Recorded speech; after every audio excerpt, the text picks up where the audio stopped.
Hello and welcome to day 4 of our Bible Books Challenge. How are you getting on? How many books are there in the Old Testament? How many books in the New Testament can you remember? And so how many in total? I've been really encouraged over these first few days as I've received a few comments from a number of you about how much you're enjoying doing the Bible Books Challenge. Please continue to let me know by sending in by email how you're getting on and whether it's actually something that has been quite helpful for you. Remember, the two things we're doing are working out from the picture which book of the Bible in the Old Testament the picture is representing, and secondly, having worked out the picture and which book of the Bible it is, trying to get an idea of what the book is all about, maybe writing a short summary of some of the content of the book and what it's all about. So did you get the pictures for day 3? Let's remind ourselves of these pictures. So pictures, that would be pictures 5 and 6. So here's picture 5 that you got yesterday. Have you noticed for each man in the picture that he has one eye higher than the other? So hopefully that was a clue for you. Yes, it's the book of Isaiah the prophet. His book is one of the group of books known as the major prophets in the Old Testament. You'll notice of the two men, one of them is kneeling, and he's kneeling with a groan. It's a groan for Judah and other nations and their bad behaviour. The other, well, it's the opposite, isn't it? He's dancing with delight at God's promised glory to come. You see, Isaiah is a total of, 66 books, 66 chapters. The first 39 chapters, well, they tell of God's judgment and the groaning of the nations involved. But the last 27 chapters, well, they look forward to the glory when the Messiah will come and set things right once and for all. So that's picture number 5. Hopefully you got some of those things. Maybe you got some more as well. Okay, so let's look at picture 6.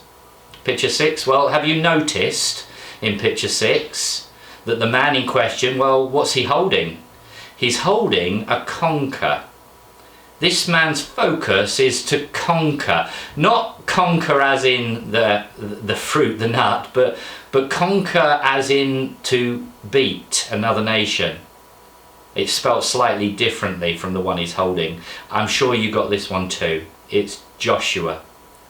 You see, Moses had died and Joshua takes over as the new leader. He was a trained soldier.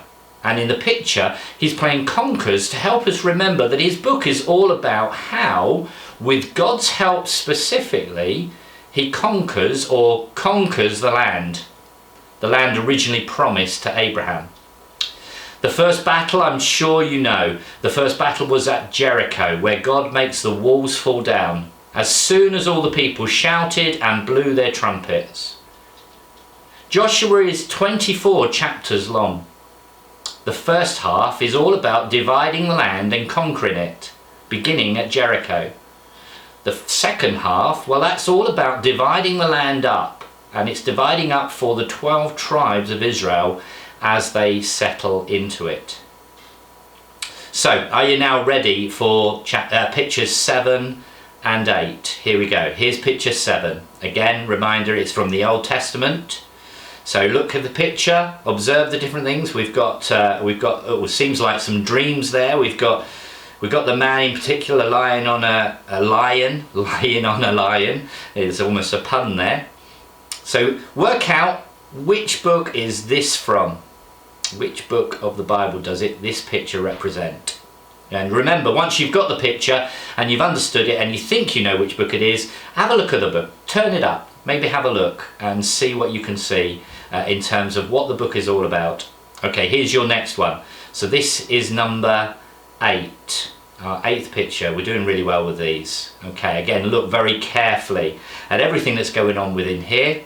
So the picture will give you a clue to find in the book, but there are some clues in the picture as well to what the book is all about. So I hope you get on really well with those. Here's the quick reminder again, the two things: work out which book the picture represents and do a little bit of work yourselves and summarising the book and getting a handle a little bit on what the book is all about. Okay, that's me done for today. Tomorrow is day 5, so that will be the last day of the week, and then we'll have a break over the weekend. But again, have lots of fun, enjoy yourselves, please stay safe, and I'll send you another one tomorrow. Take care.